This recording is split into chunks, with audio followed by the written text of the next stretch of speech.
Let's start with Matt and we'll work our way down. Matt, what do you think is the best way to reduce the budget deficit, given that we're just not living within our means?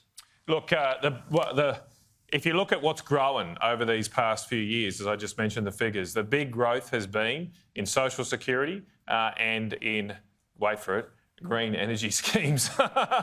So on the latter one's easy, right? Latter one, they just need to go.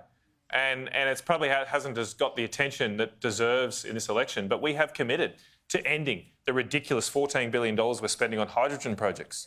They've all failed. They've all failed. 8 of them have fallen over in the last year, and yet we're wasting your money on this pipe dream that Labor still... They won't mention it much anymore because it's an absolute failure. End that. We've committed to doing that. So we will reduce the budget deficit in that way. And the other one, of course, has to be a proper look at the National Disability Insurance Scheme. It is a worthwhile scheme. I fully support helping those people who are disabled, but I refuse to believe that 1 in 10 young boys in this country need government assistance. It's not rightly set up right now, and that's another big growth item that needs to be looked at. Pauline, about specifically that budget deficit, we know that structurally it's there for the next not 10 but 40 years.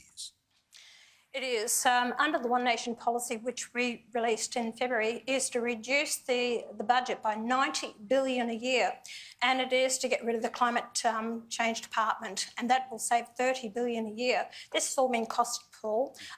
We're the only political party that wants to get out of the Paris Agreement, and then common sense to run our own country and not letting foreign investors or the other people making profits out of us at the demise of many Australians and rising cost of electricity. Also, it can be tackled with the educational department duplication in the states. Those states should be handling education. NDIS, yes, we are targeting that. 660,000 people on NDIS at the moment, $45 billion. Expected rise to about 90 to 100 billion by 2030-32 as well. We want to have an investigation and audit into the Aboriginal industry, which I've been talking about for the last 29, 30 years. The Prime Minister's cabinet gives the NIAA $4.5 billion a year. The other departments, their grants is $11 billion from other government departments and also another $12.5 billion. There's no accountability for this. You've got 3,000 Aboriginal corporations out there. They receive royalties. They don't pay tax and royalties. This country has been taken over and it's wrong. And we need to, and if I ever do anything before I'm out of politics, is to treat everyone equally on a needs basis, not race, and get rid of this division that's happening in our country through racism.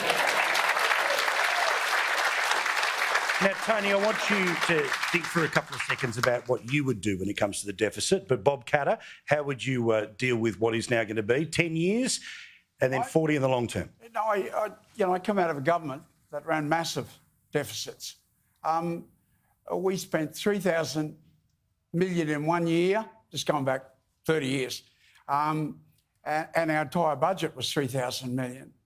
It was spent on building the biggest power station in the world, which was fuelled by free coal. We took the coal, whether they liked it or not, for free. And we had the cheapest electricity in the world, and we got the biggest aluminium state producing in the world. In return for that, we were building a dam every year and 1,000 kilometres of rail to open up mines, which we opened up a massive mine every 8 or 9 months. We were opening up a new mine. There hasn't been a new mine opened in Queensland in 32 years. The Adani mine. I played a bit of a role in that. Bob Brown did too, but the Adani mine opened just a few years ago. I take that back because he's right about the Adani mine. Sometimes people like myself from hard rock mining, we don't think about coal in that sense. No, please, you've had your say. You let me have my say, right? Our political party will build a relay line, if we get the balance of power, I'm sure, into the Galilee and open up the Galilee, which will double coal production in this state. I'm sorry to Mr Canavan, but his party is keeping that tax. And that tax means that all marginal mines will close, no new mines will open, and as the old mines run out of coal, we're closing down the industry. Now, the Liberal Party in Queensland telling their wokey backbenchers, look, mate, it's going to close down. See, with that tax there, it'll close down, right? And they're saying to the public, oh, we would never, do anything to close down the coal industry, when you in fact are closing it down. You're keeping that charge in there. And look, honestly, I just reached a stage in my life where I'm sick and tired of hypocrisy, and I just get it every day, and it just makes me madder and madder. Well, I'm not as well advanced in seniority as your good self, but I feel it every day too, Bob. Don't worry. You're amongst friends in that feeling. Matt, your response to that, though. I mean, let's respond to that. Obviously, it's Queensland state matters versus federal party, all the rest of it here. But what's your thoughts about how an incoming LNP government would either be able to better negotiate with Queensland to get rid of it or to do something to override it? Well, look, I mean, it is a state issue, as you say, Paul. The LNP just up the road across the border have been elected not to change the coal royalties in Queensland. So they won't be doing that. I believe governments should stick to their promises. They were elected on that promise, and I won't ask a government to break a promise with people that they've been elected on.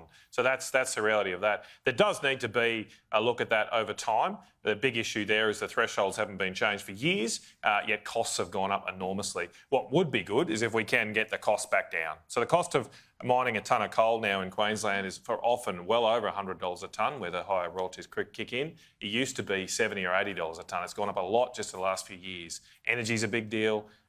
Red tape's a big deal. And those are the things the federal government can try and fix to bring those costs down, and the royalties won't matter as much. All right, Tony, your question was about the deficit. What would you do if you could be Prime Minister for 12 hours and you can have half of a hilltop home somewhere? What would you do with the deficit? I think we just need to try and cut expenses. And some of the areas that the National Party were talking about was cutting the expenses in Canberra, cutting the public service back to the bare minimum. All right, good stuff, Tony. Appreciate it.